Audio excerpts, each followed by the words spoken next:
Hello and welcome. My name is Scott Offerman, sales trainer for Hino Trucks. The following video will help you safely operate your Hino truck.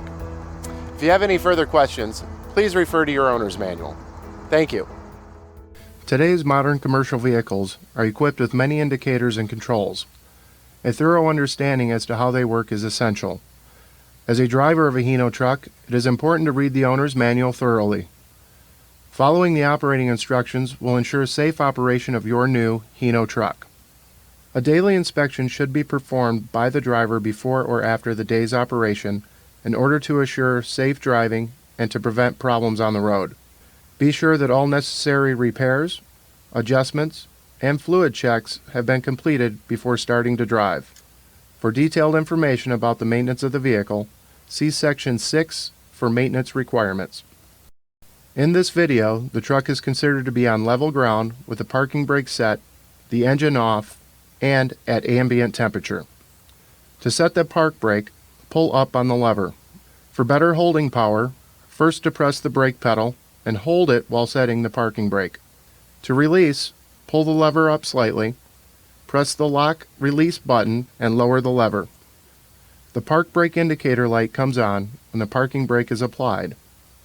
A buzzer will sound if the truck is driven while the parking brake is still applied. The VIN label is affixed to the driver's side door pillar. When ordering replacement parts for your Hino truck, please inform the dealer of the VIN.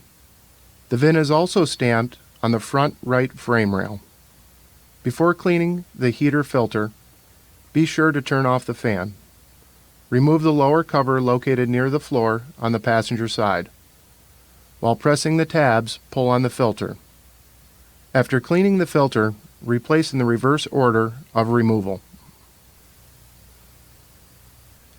To check the washer fluid level, simply look at the transparent tank. If the level is low, add washer fluid.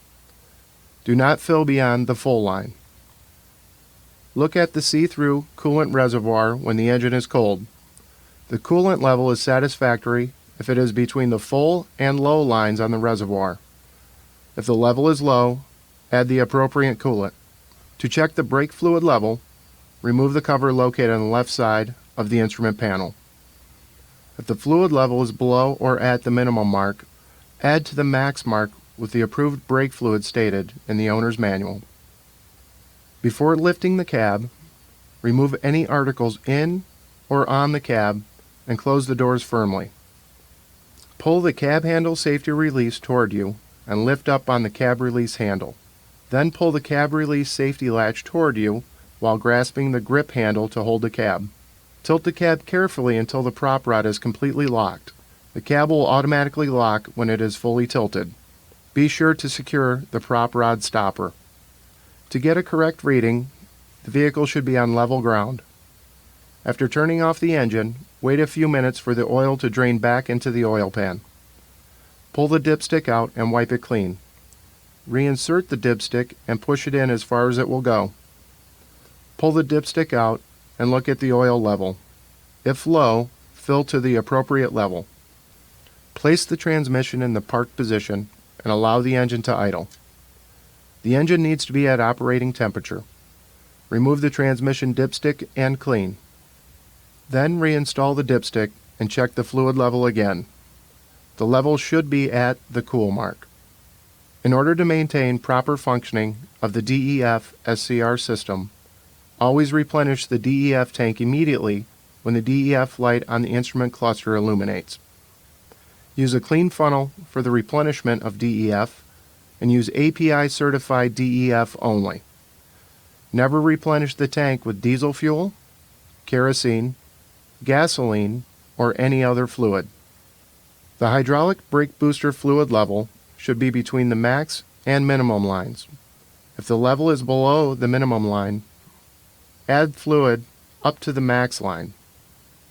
Before adjusting the fluid level, press the brake pedal more than 10 times to zero the accumulator pressure.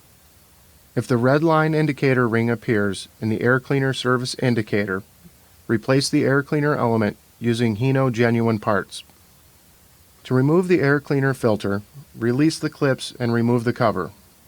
Remove the filter element. inspect the surface of the filter. If it is dirty, it should be replaced. Be sure to check the tire inflation pressure during your daily inspection.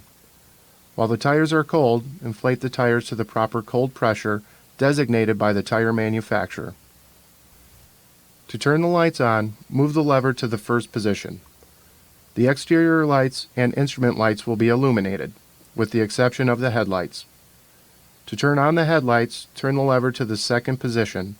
For high beams, push the lever forward. Turn the key to on, but do not start the engine. All the service reminder indicators will illuminate. If an indicator illuminates while driving, contact your Hino dealer. This meter displays the odometer, 2 trip meters, along with current fuel consumption and average fuel consumption. This light comes on when the key is turned to the on position.